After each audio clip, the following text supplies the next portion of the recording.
Good morning, everyone. Welcome to our Bible study on Sunday, February 13th, 2016. And our moderator today is Tom from New York. Go ahead, Tom. Good morning. Today I'm looking forward to this. We'll be talking about Asa. So to start out with a quote from Mary Baker Eddy. So from Retrospection, Introspection, in the section called The Great Discovery, where Mary Baker Eddy withdrew from society for about 3 years. And she writes here, "The Bible was my textbook.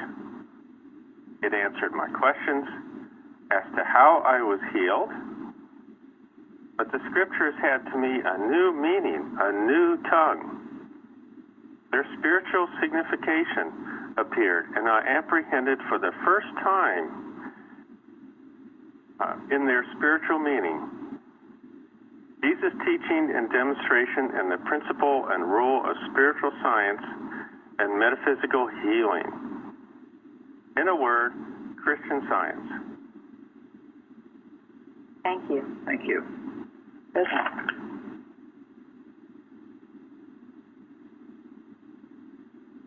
And that's why we're here, Yes. thanks to her. And that's why we study the Bible. How else would we have Christian Science, right? That's it. Exactly. Okay, so today our readings are coming from 2 Chronicles chapters 14, 15, and 16 about Asa. I thought it would be, and then just so you know, like if you probably know this already, but questions 2, 3, and 4 relate to each one of those 3 chapters. Okay. Now, in the first question, scenario I don't have the answer for. I find it very confusing, but I'd be interested to hear what people think about this. So, how come there were no soldiers from the tribe of Simeon? So we're talking about the kingdom of Judah. Weren't they scattered across Israel? I mean, because they had been so cruel and so angry? I think there was no unity, yeah. Those tribes, that's what I got. Well, why would I even ask the question? There are a bunch of other tribes. Well, there was only the Benjamin and Judah that went to the south, and the rest of them went to Israel, to the north. Well, when they divided the land among all the tribes, where did Simeon go? They got a small territory just south of, or I think it was south of Judah. Yeah, right in the center of Judah.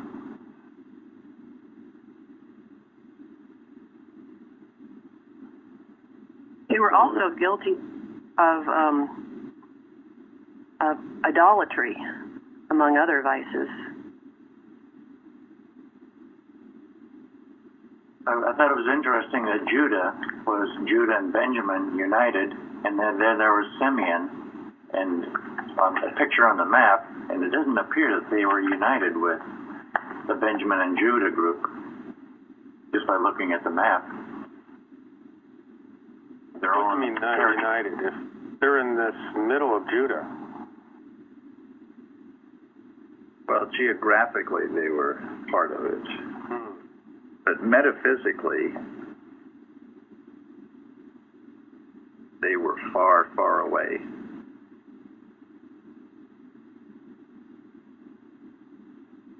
Yeah, I think that's the main point we have to look at metaphysically. It's symbolic of.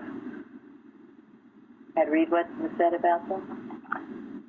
Well, you gave us the reference in Genesis where Jacob was talking to his children and telling them the prophecy that he got as to what would happen to each one of them. And he says, where you have told us to read, Simeon and Levi are brethren, instruments of cruelty are in their habitations. O my soul, come not thou into their secret. Unto their assembly, mine honor, be not thou united. For in their anger they slew a man, and in their self-will they digged down a wall. Cursed be their anger, for it was fierce, and their wrath, for it was cruel. I will divide them in Jacob and scatter them in Israel. So they were rebellious children. Yeah, angry, hateful, fierce. I mean, I read they went around a lot of places just slaughtering people. You know, Era, it is said that Era cannot unite. Why not? Many minds. Yes, many minds. It is contrary to the law. And all it can do is turn on itself. It will destroy itself. That's why, you know, when you have that kind of situation, you can leave it alone. They'll end up blowing themselves each other because they have no principle, no God to it. So it's to me it was very metaphysical. I didn't know this about Simeon or ever thought about it, frankly. So, Tom, what else did you want to bring out with this? Well, a couple of things. It's somewhat like the apostles. You know, it can be kind of confusing as to what the 12 tribes are and which are the 10 and all that sort of stuff. So I think it's just interesting to point that out. The other is,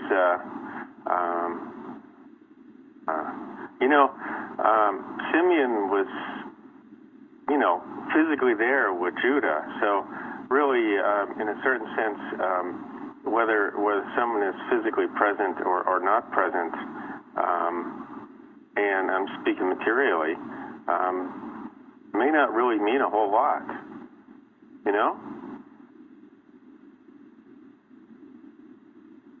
Has anybody experienced being in the same house with people that you don't feel like you have anything in common with? Long time.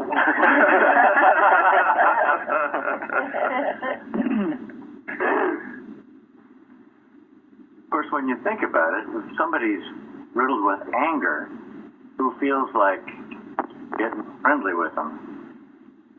Usually you want to avoid them. Nature of that beast.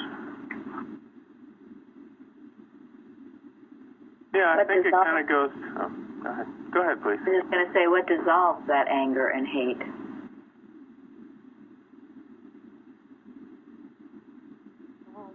Love. Yeah, love. Yeah, seeing them correctly. Yes. So if you ever seem to bear witness to such a lie, your responsibility is to heal it, correct it in your own thinking, and pour forth flood tides of love on it. Nothing else will heal it. You can't talk to it. You can't reason with it. But you can know the truth about it. And if there's anything redeemable there, it will feel it, and it will reform. It'll either reform or it will remove itself from your experience. And I wanted to say, and you don't need to let the near presence of someone or a group of people whose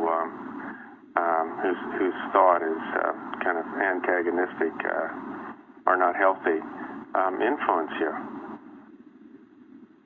Right, and in fact, you'd better not.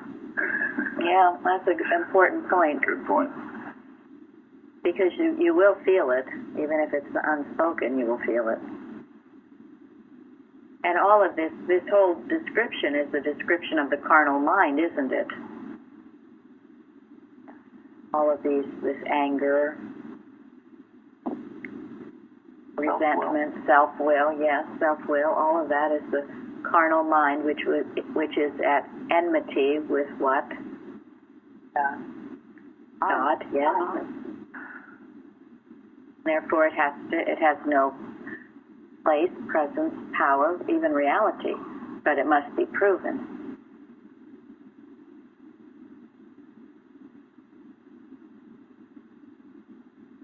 And it speaks well of Jacob, doesn't it? That he was able to sit down with his 12 children and tell them to their face. It showed he was what? Thank you. He was impersonal. If he was personal, what would he have done? Might have gotten pissed off at them. Might have Oh, tried he to was- make nice. That's what I was looking for, yeah. He was, Oh, you know, Simeon, he stubbed his toe when he was 3 years old, and that's why he's this way. We got to be loving to him. Got to turn the other cheek. Yeah, you know, he's really not that bad. And Maybe we'll just send him to a psychiatrist and drug him. yeah, right. Well, all of those answers were good, but that was the particular one I was looking for. Make it nice. You smooth it over, you try to make it nice, and it's not nice. And what happens if you try to make it nice? Jump you. Yes, it will jump you. It's worse and worse. Yes, it does. Yeah, it makes the whole thing worse. Because Well, you you- interfere with divine justice Yes. when you do that. Thank you. You bring your thought into their thoughts. You know, their thoughts into your thoughts, you know? And it seems that this is a very practical thing to think about because, you know, how many of us can say they were completely surrounded with, you know, very good, spiritually minded people, you know? Right. I mean, reality is we're surrounded with a mix of people. That's true. Exactly. All the So we time. have work to do every day, don't we? Go ahead, Florence. I said all the time we're surrounded by different thoughts, you know, contrary to what we are learning. So, Yeah, so every day should be a challenge, right? every day, every moment, probably.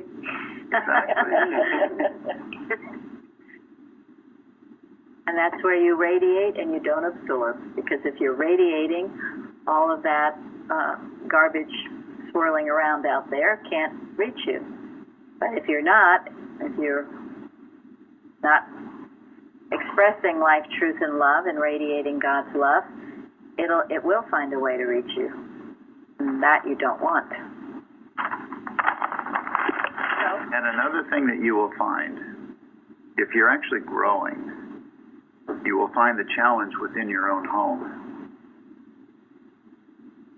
As you grow, there may be resistance, even within your own home, to your growth. One might feel threatened, challenged, whatever. So don't get discouraged if you find yourself meeting challenges at home, because it's a sign that you're growing and you can trust God's disposal of events. And if you're having it to meet, it means you're equipped to meet it. Very often it's been there, but you've just been asleep to the whole thing, or it hasn't been challenged, so it just lies latent. But as you grow, as the truth you exercise that truth, you know, then it begins to pop out. And that's a very good, healthy thing. Comes out to be healed. Yeah, because what you will do in that case is you will bring error to the surface. You bring it to the surface for one reason, and that is to what? To be healed. Yes, destroy it. Be awesomeness. Heal. To destroy the error. And bless everyone around you in doing so. Yeah, the error has to be destroyed. Error can't be healed. Error is destroyed. So that doesn't mean the person is destroyed. And that means the person will be healed. That's right. Yeah. That's a clear look, seeing it clearly. Otherwise, you wouldn't be Jacob. You wouldn't be able to speak about it because you would have thought, well, Simeon is my son, and he's a reflection on me, and I don't want anybody to know how bad and angry he is because we allowed him to stub his toe, and all of that kind of stuff that goes on. And that's the personal sense of it, and that's holding the error on that person rather than separating the error from that person and releasing the error and releasing the person so he can be free, the child of God. Okay. How we doing, Tom? Oh, fantastic! I love this discussion. So then. I had. Go ahead, Mike. Yes, please. The thing that I also found interesting was that I think Simeon and the other one was a product of Leah too, so that was a whole started badly and ended badly. Oh, that's true. Oh, yeah. It often goes back to the mother. Yeah, that was what Leah was the second choice one. Is that yeah. Well, she was forced upon by the father-in-law because she was the firstborn. He was in love with Rachel, and Leah was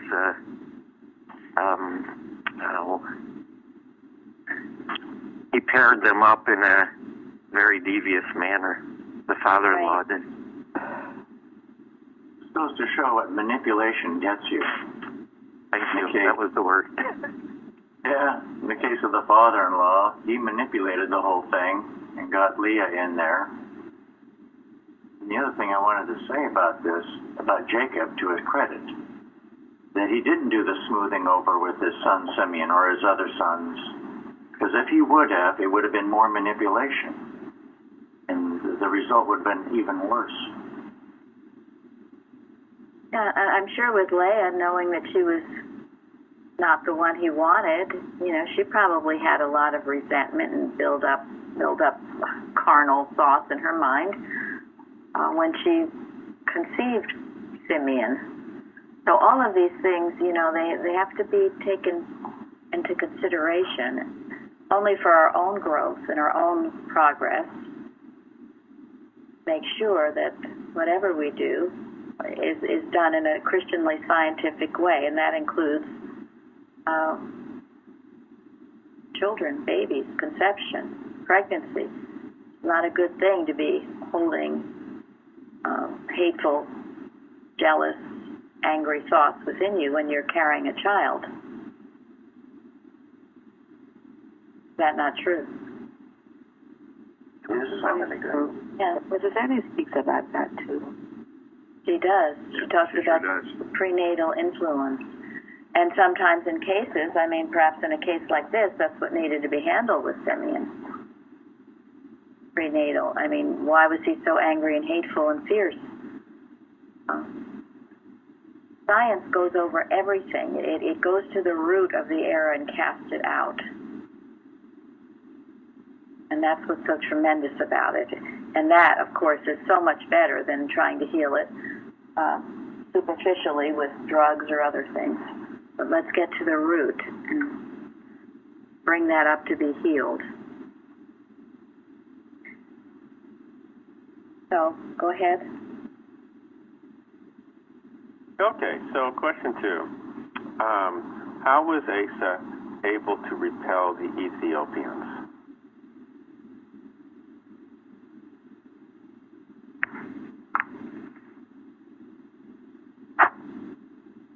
Well, he knew that he couldn't do it. Well, someone want to tell us about the Ethiopians? Why would we even ask this question?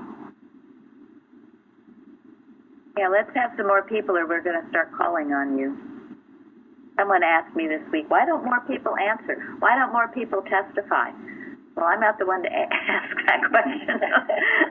So, well, I read that Ethiopians had about 1 million in their army, and Asa had about 300,000 men. So the only way he could defeat Zerah, if that's how you pronounce it, was to turn to God. And he was faithful, so his request was answered. Thank you. Yeah, he was coming up against quite an awesome army. How about Linda? Well, actually, I had the same answer that she did. I found several places where they really went into the prayer that Asa prayed before God. One said that they mentioned that he prepared his army, and because he did need to do that anyway, regardless. But then he prayed to God, and the prayer that I can't do anything, you can do it all, and let them see that they can't defeat the Lord. And it was a real interesting. They went into quite a lot about his prayer. That it was a humble prayer, and it was also a prayer of expectation. And I thought that was very, very good. It was. Would someone read that prayer? I think I can. A second. Chapter 14, I think it's 11. Here it is. And Asa cried unto the Lord his God and said, Lord, it is nothing with thee to help, whether with many or with them that have no power. Help us, O Lord our God, for we rest on thee, and in thy name we go against this multitude. O Lord, thou art our God, let not man prevail against thee. Thank you. One thing I guess I did pick up was that it had been years of peace before this happened, but he was prepared, and I think that's sort of what you teach us here, is that we should always be working so that when the big thing comes, we're ready. That's the way it is. Pick up the receivers. Sure. Someone is talking, and we're picking it up. So once that noise goes away, maybe if you want to repeat what you said would be fab. Please repeat it, Linda. Okay, what I picked up myself was that there had been, I guess, about 10 years of peace. Maybe, I don't know if I have the right timing, but there had been a while of peace, and that he had to been somewhat prepared for this, and this is what you teach here at the during the Bible study and other things, that we should be prepared for the big thing, and so maybe the little things he did along the way made him prepared for the big thing that came along. That's an extremely important point. I think another thing. Go ahead. I think another thing that we should remark on, that he actually chased them back home and disarmed them, and carried out the whole thing all the way. Good. Yes, that is important. Well, from the beginning of his reign, when he took over from his father, Abijah, he began destroying the altars of the strange gods. Yes. He commanded to seek the Lord God of their fathers and to do the law and the commandment. Absolutely. This victory just didn't happen. He just didn't get up one morning and do this. No, he started out right. It's too bad what happened to him later. Yes, it is. Yeah, well, now we'll concentrate on all the things he did right, because they were many. Yeah, they were. I was just going to say that period of preparation, I'm sure, meant everything. It solidified that connection with the power, God. And I was so impressed with the way he finished his prayer. Let not man prevail against thee, referring to God. So there was no sense of self-protection here. It was just for God's glory in him. And there was one thing kind of interesting that Elizabeth said. She said something, well, because there were so many, he had to turn to God. Now, does that mean if there hadn't been that many with the Ethiopians that he shouldn't have turned to God? Only 10 no matter what. Yes. Yeah, I just want to clarify that. You turn no matter what. If there had been 10 Ethiopians, you still should turn to God for the answer. Can I just Jean? make a note, say something? Can you hear me? Oh, yes. Yes, this is Oh, okay. Barbara. This is about the proofing. And Ken and I did this, and we missed this. In the full text, it says the Ethiopians had a host of 1,000, and it's actually it was 1,000. So, it doesn't seem to make much difference to this conversation, but I just wanted people to be aware that they might have been using the full text version. Oh, thank you. Well, because, Yeah. and that was what Elizabeth said, 1 million. Yeah, A lot of them. Yes. Yeah, she had it right. Yeah. Mm-hmm. Thank you. Now, what would be in Asa's thought about this whole thing, that he would finish his prayer with, let them not prevail against God?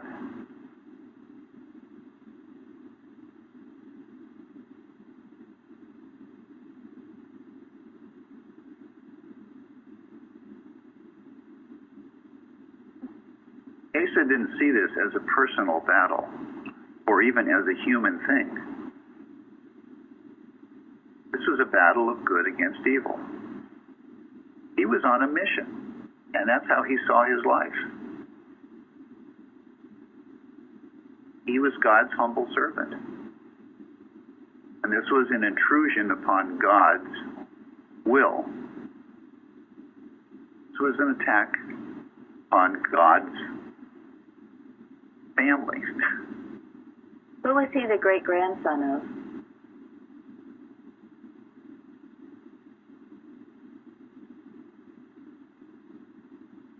Jeroboam? Was it Solomon? No, wasn't. Yes, what? It was Solomon. Solomon. Solomon had also done very well, especially in the beginning. But yes, he was the great-grandson of Solomon. And I also read his father had 14 wives. I was curious as to what his background was. Anyway, yeah, he did, as Gary said, had an impersonal sense of the whole thing. Mrs. Evans had taught us a simple principle that you maybe have mentioned before, but I'm not sure. But she would talk about the bank of God. Anyone, Carol, do you remember what that meant? That meant that everything you do right goes into the bank of God, and then when you have a need, you can draw on that. God takes care of it. Yes. And you. Yes. Did everyone hear that? Everything you do right in the service of God, it goes into the bank of God. And then when there's a need, it's like you have a savings bank. It's there for you. Now, this is certainly what Asa did. All these years, he prepared. He was getting rid of all the gods in the country. He was having the people worship the one God, restoring the temples, and also building a strong army. He was doing all this. It was like he had this great, huge reserve in the bank of God. So then when 1 million Ethiopians came at his door, he was ready for it. And his prayer was a righteous prayer. But this is the importance of working all the time, because he didn't have to be this way. He could have just been foofing around, but he wasn't. So he was able to draw on the bank of God. Now, I've spoken to someone this week, too, about something Carpenter talks about called surplus thinking. What is that? Little mind thinking? Yes?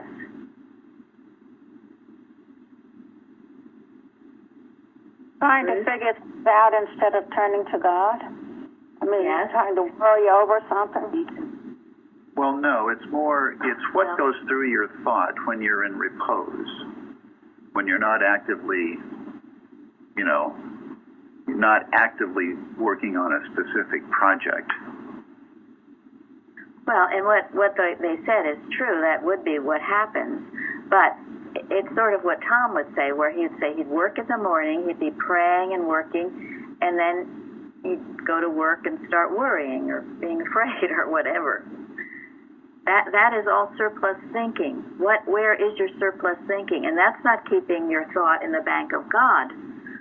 And so if you spend a good concentrated hour in the morning praying and reading your lesson and working with God, but then the rest of the day you forget God, well, that's your surplus thinking. And what good is that? Do you understand this? Yes, absolutely. Okay. Where else can it be if you're not, at one that way, consistently? I mean. Yes. I say Mrs. Eddy alludes to something like that when she says if you're working out a math problem, 99 times you do it right, but the one time you do it wrong, it annuls everything. You let one go by. That's right. So what good is it to read and study and be all holy and great, and then you go out into the world and you get caught up in it? And then you can get taken off guard. And this is what you don't want. And as we've said, it's just as easy to think a right thought, a thought with God, as it is to let yourself go all over the place. Start with all the carnal mind thinking, the anger, the jealousy, the whatever else. So watch your thought during the day. Have no surplus thinking. You can find that. I'm not sure where it is in Carpenter. I'm sure Linda will probably find it. It might be a watching point or in Spiritual Footsteps. But anyway. It is a watching point. It's a watching point. Okay. So watch your surplus thinking. Make sure you're storing up in the bank of God. So you have it. You're ready. It's there. Just as you would have savings to rely on in a time of need. And it is a discipline. It is a discipline. Yes, it is a discipline. And I think that's very important. And it's something personally I've been working on. It's a very important discipline, and I know now where I was remiss. Well, good. You can see you're falling away. How you let down. You let things come in. So, stand porter at the door of thought doesn't mean just for 5 minutes in the morning. It means all day, all night. Mrs. Eddy says in the chapter on prayer, the habitual struggle to be always good is unceasing prayer. So it's that habitual struggle to be always with God. Yeah, and if you're willing to discipline yourself, as many or most of you have already discovered, that discipline gets easier, and it brings more joy, it brings more satisfaction, it brings more confidence, gives you a greater sense of dominion. I mean, it leaves you much better than you started. I would like to say something. For me, my discipline is really saving my life. It's really saving my sanity. Being disciplined and means working on the lesson, translating, doing the speech. Everything I do is really helping me in a good way to discipline my mind and to discipline my thoughts. And I'm very grateful for that. That is beautiful, Uta. Thank you. That's a lovely testimony. That is. It's a beautiful testimony. And that goes along with too soon we cannot turn from disease in the body to find disease in the mortal mind and its cure in working for God. Mary Baker Eddy. It brings great joy, satisfaction, and if you ever feel trouble, get into your work, whatever your work might be. If it's a watch or a proofing or whatever you have to do, you will find loving the world, yes. Praying for the birds and the animals, there's always something to work on. And as you do that, your problems will diminish because it's always a mesmerism. But the point of all of this is that Asa kept money in the bank of God all these years. And he was ready for this fearsome enemy came upon them. He didn't have to say, if you help us, we'll do better. Right. So that's why he was able to repel the Ethiopians. And obviously the Ethiopians had no such motivation or anything, because even though they were in greater number, the thing that happened to them, it appears that fear and confusion struck them, and then they were scattered and running around and whatever. We don't have a real close description of what it, but that looks like what it was. Well, they were attacking a very holy atmosphere. That's what happens when error enters a very holy atmosphere. It blows itself up. It can't stand it. Also depending on material strength. No chariots, no rockets, nothing comes before God. That's right. And that's why each one of us, if our consciousness is a very holy atmosphere, error won't be able to stand it. It will be repelled. If it tries to attack you, it will be confounded. If disease tries to approach you, it will be healed. This is the power of God. Yeah, it will. The word repel is the word. The error will be repelled by the truth that you are living. No plague shall come nigh thy dwelling. But you have to be living it. You can't just give lip service. You have to live it to the best of your ability.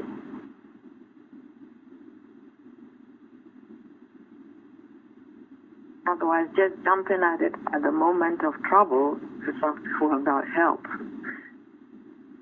No, and that's why people wonder why Christian Science doesn't work for them. Well, they have no money in the bank of God. They haven't done one cotton picking thing, and then they want help me, help me, help me. And even just going through the motions of going to church or whatever. If you're just going through the motions and yet your thought is full of the carnal mind, that doesn't cut it either. Some people attempt to do that. They think that's their security. Well, I've been going to church, or even I've been reading the lesson, but all their surplus thinking is terrible. Well, no. Got to be line upon line, precept upon precept. I have to speak up here just for a sec, because I think this is one of the things that the culture has done that's very damaging in a lot of their periodicals, is make the focus on church, but in them kind of a material sense, not really focusing on your behavior. And that's the one thing that used to find very confusing, upsetting, and frustrating, was that all the healings took place because somebody was in church or doing church work or doing church, but it was not in the sacred sense of church. And it almost made you afraid not to be doing church work, but then the church work you were doing felt so empty because it wasn't really demonstration or a true sense of church. And it's a very insidious thing that has crept into all the periodicals for years. Well, thank you. Mm-hmm. For every right idea, there's the counterfeit. Yeah, it's a wicked lie, isn't it? Well, that's why they started the Church Alive program several years ago, because church must have felt dead. And so if you call it Church Alive and ying up the masses, it's like suddenly if they call it program Church Alive with an exclamation point, everyone will suddenly become better Christian Scientists and the church will be reborn. Well, that didn't really cut it either. It's just needed a rebrand, that's all.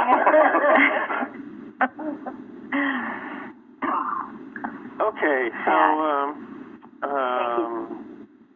question 3, I think we'll be talking about the next chapter, chapter 15. So what was Azariah's message, and how did Asa respond? Maybe we'll just talk about the first part there. What was Azariah's message?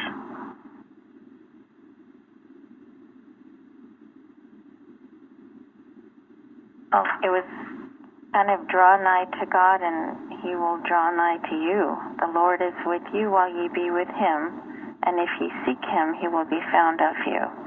But if ye forsake him, he will forsake you. And then he went on to talk about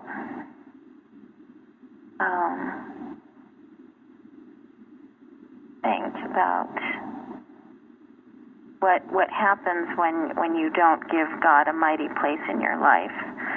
Basically, he told Asa that was a dangerous place to be, and Asa was very receptive. That was a pretty straightforward message, wasn't it? They had just come back from this incredible victory. So what was the trap waiting for the children of Judah after this great victory? That Azariah saw coming and forestalled. Yeah, now we can relax. Take a vacation. Or celebrate and get all jubilant, whatever. There's this inflated, elated sense that could have been a huge danger that they'd have fallen for it. Instead came the warning. The Lord will forsake you if you forsake him. The question in each person's heart, are we forsaking him now that we got our victory behind us? Yeah, it's often after the victory that you are easy prey. Tear or triumph heart. Mm-hmm. Isn't that the truth? If you are proud, you've done it. Go ahead. If you go back to chapter 14, after they fought the Egyptians, it says that they carried away sheep and camels in abundance, and they'd taken the spoil from all these cities. I mean, gee, they had everything they need, I guess. Mm-hmm. So that's a very good point. Mm-hmm. I think you it was settle back interesting. Reality. Yeah. Dean? Azariah came and talked to him. Azariah was his teacher and warned Asa that if they didn't go back to God instead of making all this hilarity and thinking they were so wonderful, but actually God had done it, not them. Absolutely. And things would all go to pot again. Yes. A very big danger. So Asa got really angry because the prophet talked to him that way, and Asa was king, or is that what happened? Or how did Asa respond? He took great courage. Yeah. He grew about he got all the people together and made a pact with God again. Yeah. He immediately took action. Right. Renewed their covenant. It's actually quite fascinating, all the things that they did, that he did. He even removed his mother from being queen because she'd made an idol in a grove. Yeah, that's exactly. Right. Yeah. Yeah, I don't know how to explain this, but she's actually, Mako is actually his grandmother. Yeah, but that was an impersonal sense of the whole thing. Didn't spare her because she was his grandmother. It was either right or wrong in the eyes of God. Well, she was very important in that kingdom. She was kind of like the queen mother. So this was very significant, what he did to grandmother.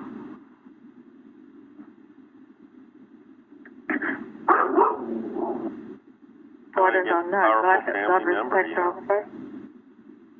That was part of removing all the idols. Yeah. What did you say, Florence?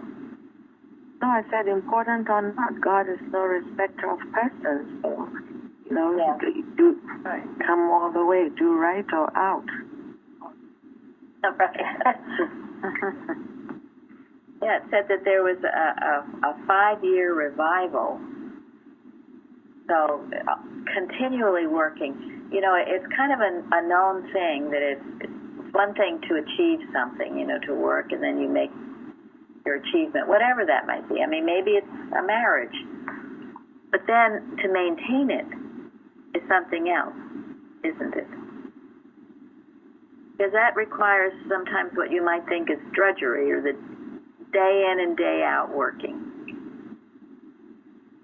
And that's where we have to be the most diligent and the most careful. And that was, I think, the Azariah's point, not to let down, but to keep working, to keep at it, not to get lazy or complacent or say, okay, well, we've got the victory now, I'm going to go do something else for a while. But to keep the maintenance going. You know, you get a new car. Oh, wow, it's great, fantastic. And then you let it go to ruin because you don't maintain it properly. You have to have the oil check. You have to keep it up. You have to love it. With anything, it has to be maintained. And that requires duration. You know, someone was comparing this story, one of the things I was reading about, you know, about a marathon. I've never been in a marathon, but maybe someone here has.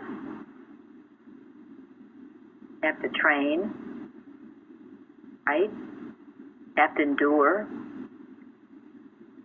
Can't give up. Got to make it to the finish line. Pace yourself. Pace yourself. No, anybody else want to? You can't hire somebody else to run for you. No. Marathon practice. No. I mean, maybe you can sit out for a while, but you've got to get back up and get going again. You have to work at it each day. You can't let a day go by, or a couple days. Well, that's a great point. And during the marathon, apparently there's hitting the wall. There's a point where you feel like stopping, but you have to just keep going. So it's interesting. And concentrate on what you're doing and not compare yourself with somebody else. Excellent. Stay focused. Excellent. That gets us to, there's still a couple of other things that Asa did. Well, and let me finish the marathon, because, you know, in the Bible, Paul refers to the race, doesn't he? Yes, he refers to this as a race. So it's not just some physical thing. This is we're all on this pace, this race. And those are very excellent, important points. Thank you. Feeling like you hit the wall, like, oh my gosh, I'm not going any farther. And that's when you got to deep in all the more, dig deeper, work harder, not give up. Or, I guess was Elizabeth saying, you know, not doing it every day. Every day. Doesn't matter if it's pouring outside. You got to keep at it. You have to be consistent. And then you will finish the race with what? Joy. joy. Yeah. So we're on it, friends. So that's why we try to laugh a lot. Keep our joy, keep our enthusiasm, keep our love for it every day. The fun race, as Tom said, what a fun class we're having right this moment. Okay, Barry, what were you, or anyone else? Well, this leads into, there are at least something other very significant that Asa did in response to this, and I haven't heard it yet.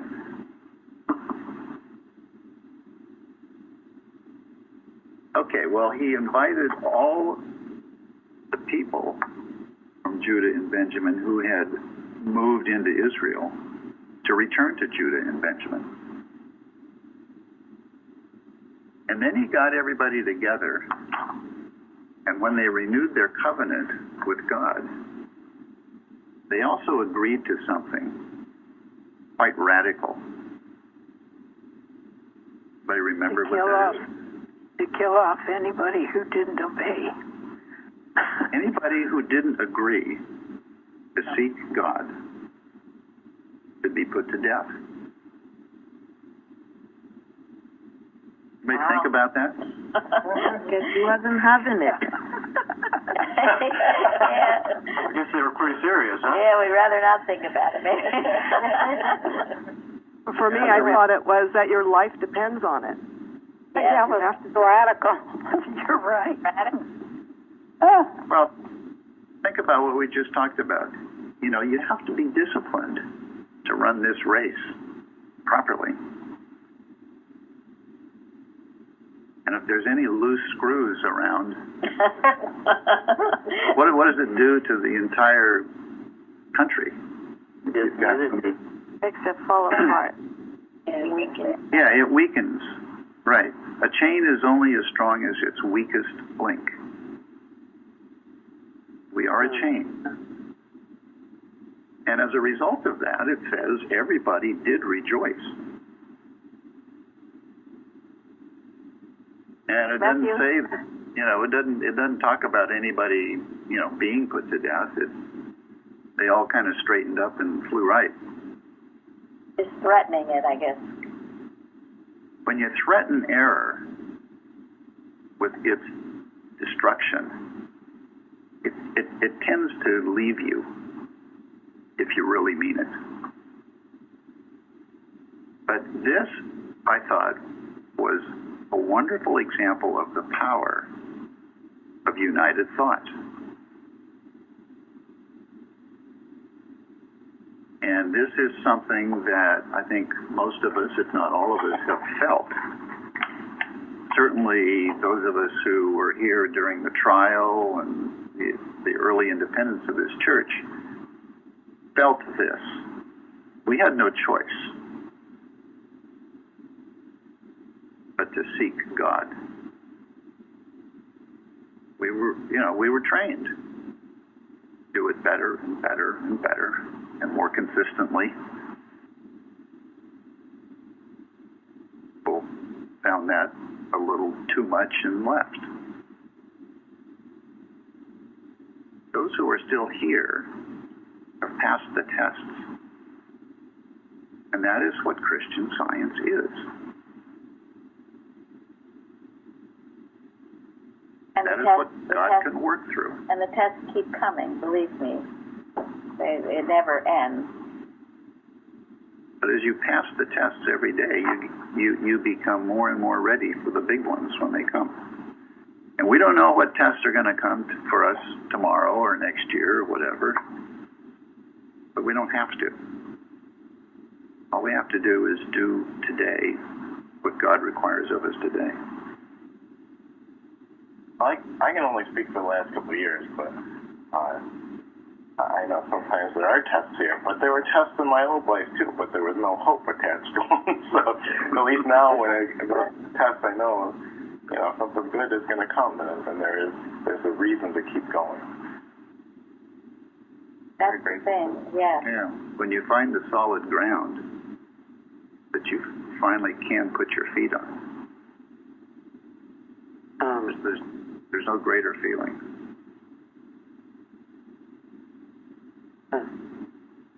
Betty? There was something I wanted to add about Asa.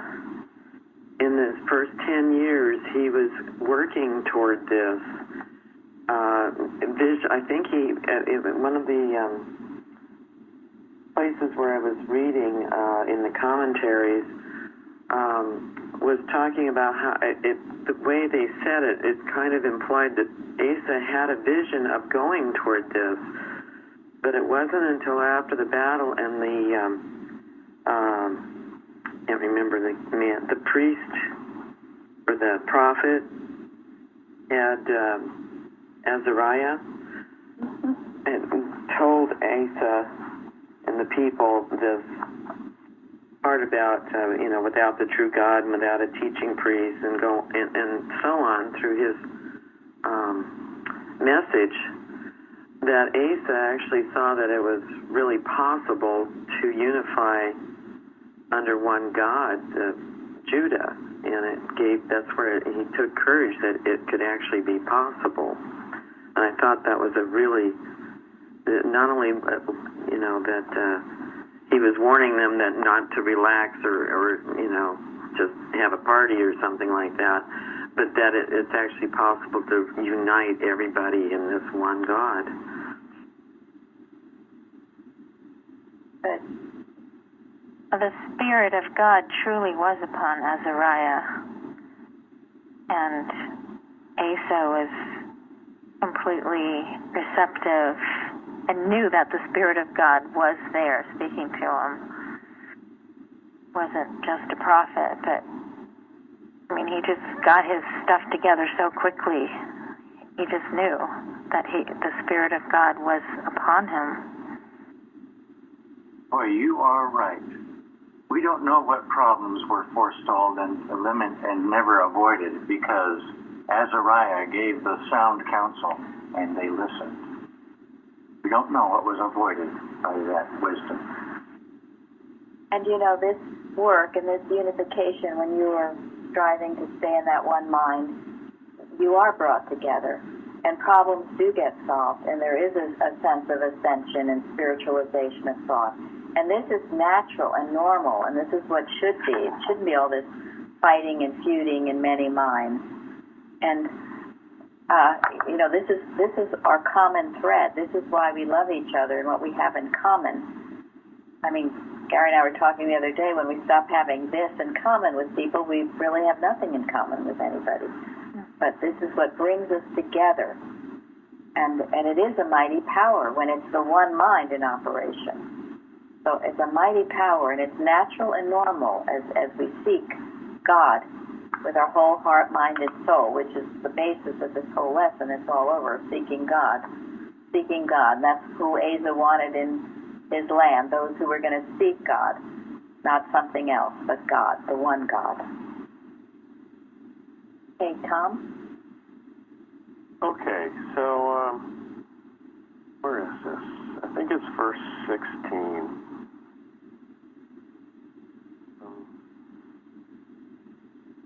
17.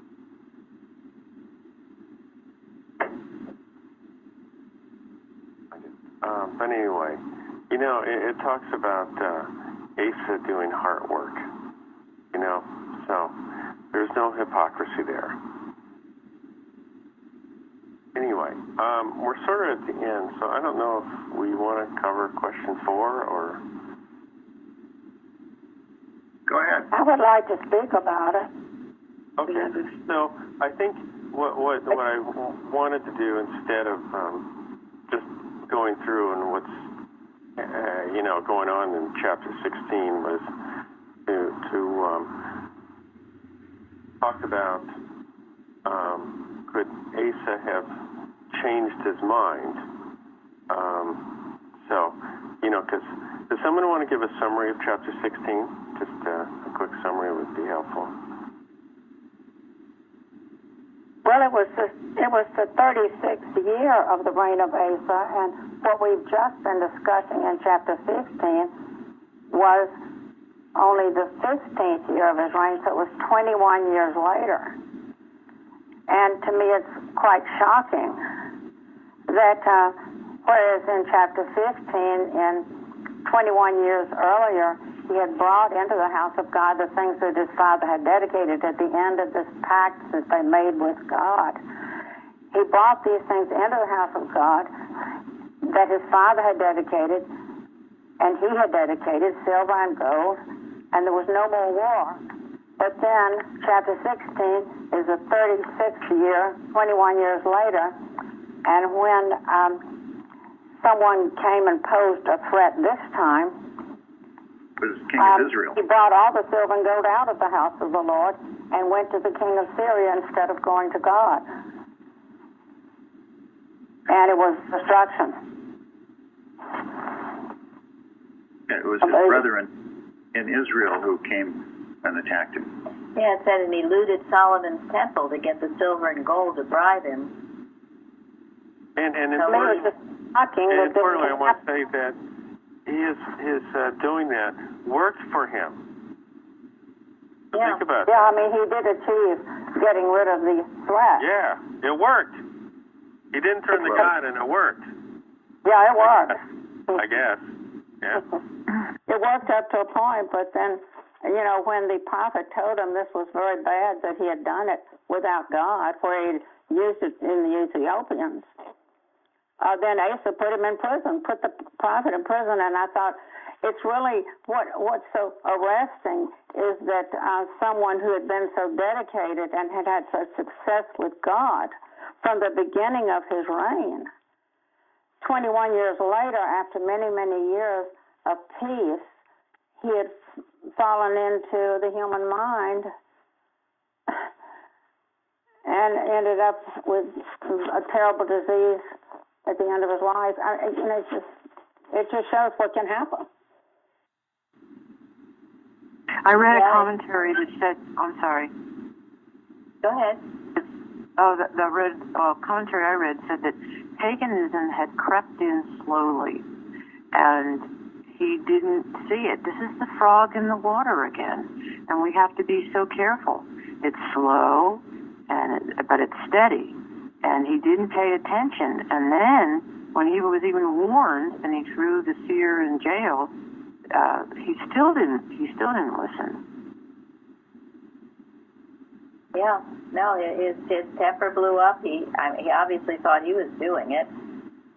Didn't want anyone telling him anything. It's a very bad state. You have to have someone who you can listen to. You can't be so above everybody that you can't listen to anybody. I mean, we've seen it in this church. Why we all have to walk with great humility. Not happening, of course, in this country, is it? Error is not creeping in our country. No. Taking God out of the school. Not creeping, it's roaring. I think that's why this is such a great example, because it pertains to now. Yes, and it is a warning. It is a warning also. Yes, it certainly is that. But again, if we have enough in unity working, because it's always a false picture, that's why what we're doing is so important, and why ERA would like in any way it can to take you off. And it comes in any disguise, attractive disguise that you would buy, as it did with Asa. And to Tom's point, could he have turned around? Yeah, so put that in context, you know. So he didn't turn to God, and he didn't listen to the prophets. You know, he got angry, he got disease, and all that sort of stuff. Could he at some point have turned back? Like, what would that mean? Yes, he could have. It's never too late, but he didn't choose to do that. But is there a risk to that, though? And he didn't have playing field. But is there a risk to that? You know, once you've made those decisions. How can there be a risk if you finally realize that what you've done is wrong? You've gone amiss, and then you turn to God. I don't see how that can be risky when you finally realize that God is all, and what in the world have I done, and how could I have forgotten that? And then correct it and go on. Bingo. That's a good point. Yeah, maybe you've said some things, and you don't want to admit that you're wrong. What are people going to think of you? Because he made that agreement with the Syrians, and he didn't back off. You know, so he always, It seems to me there is a risk that you're going to have to admit that you're wrong, or people aren't going to like you because you change your ways. That's the risk. It's not as simple as saying, I'm going to turn to God and everything's great. No, it's extremely hard to swallow your pride, especially when you've gone so far. That's why it's better to turn it around early on. When you keep going in farther and farther and farther with your pride and will, it gets very, very hard to turn around. But it can be done. As Janet said, I guess. Go ahead. Like everybody says, you have to do it, because I spent my whole life not knowing that there was a God, and finding out there is a God. I mean, it's hard to change, but you just have to admit to it and keep working at it, and God always forgives. Otherwise, I wouldn't be here, because I spent, 50 years of my life being wrong. That was out of 51, but... The best lesson of our life is to learn humility. It's the best lesson, and we will be in terrible places until we learn it. Hezekiah learned it. You might find though that the people that were your friends don't like you anymore. You actually might feel lonely for a while. Oh darn! Well, he was king, so everybody liked him. He was the king. Yeah, I mean, that's why so many people choose not to do it. But maybe he didn't do it on this plane, but he was going to have to do it somewhere at some time. We all Night goes before a fall. Yeah. Absolutely. Right. I mean, we all experience the results of our mental state. Where is my heart? Where was Asa's heart at that point? Was it with God or not? From God. He had closed his. Was away. Because when he got sick, he didn't even turn to God. He said he turned to other physicians. So that's exactly what happened. Right. Yeah. He was probably mad at God, and he was so full of his own pride and all that he had done. But again, this is the importance of running the race and not letting down or giving up, but staying steady and always on your knees in humility. I'm going to end with, since we're past time now, but this is in Questions and Answers, page 41. The honest student of Christian Science is purged through Christ's truth, and thus is ready for victory in the ennobling strife. The good fight must be fought by those who keep the faith and finish their course. Mental purgation must go on. It promotes spiritual growth, scales the mountain of human endeavor, and gains the summit in science that otherwise could not be reached, where the struggle with sin is forever done. So, it does end someday. Someday we'll be the angels in heaven. Right now, we've got work at hand. A very great class, Tom. Yes. Thank you. Thank you. Thank you, Everyone Tom. who contributed. Yes, thank you all. Thank you. Thank you, Zari. Thank you, Uta. Thank you. Have a good day. Thank you. Bye-bye, everyone. Have a nice